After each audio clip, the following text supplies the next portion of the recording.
Ibang tao na lang. So, mag-get or pass kayo, kapag napas kayo, magiging 1 minute kaya sa ibang tao. Pass or get or pass? Get mo? Bibigay ba sa parang bigay na lang sa iba?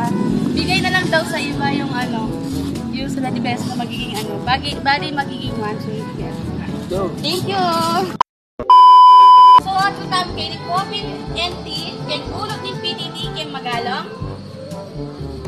Atin tamong ikita tao na magkaso kay katamong challenge. Karo! Hello po, kuya! Good afternoon. Ano po pabangan niyo, kuya? Joshua. Tagalog or Kapampangan? Tagalog. Tagalog na lang. So, kuya, may challenge po tayo. Get or pass. Kung mag-get kayo sa inyo na to, kapag nag-pass kayo, ibibigay natin sa ibang tao, magdodoble ito ng magiging 40 pesos po siya. Mag-get kayo, kuya, or pass? Pass na lang. Pass na lang, kuya. So, kung nag-pass ni kuya, so magdodoble sa ibang tao. Thank you.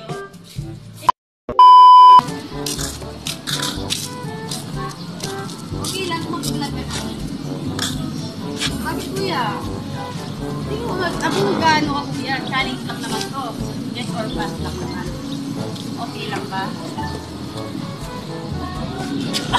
Hinahiya pa si kuya. Hinahiya ka, kuya. Tayo lang naman dito, kuya. Oh. Ano lang naman challenge? Kapag tinanggap mo tong 40 pesos, pag nag-get nyo to, ano pangalan mo, kuya? Justin. So, pag ginet nyo tong 40 pesos, sa inyo na. Pero pag pinas mo, magiging sa ibang tao, magiging 60 pesos niya. Ano, kuya? Get or pass? Pass na lang, kuya. Pass daw. Thank you, kuya. Kuya, gusto ko maano ako sa gusto sa'yo na mag-upload namin. Kung kuya, ito. Kapagpangan sa Tagalog.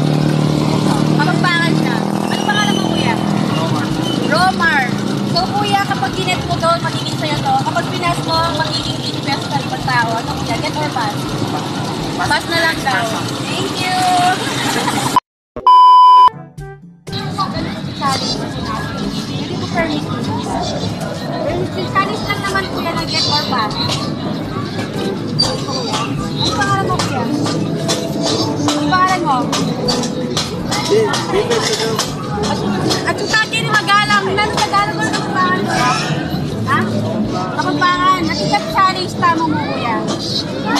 Yung 20 pesos, kung i-get niya, kuya, kiranin. Pero pag pinasa niya ka naman ng tao, matun yung 100 pesos. Get or pass? Pass na lang daw.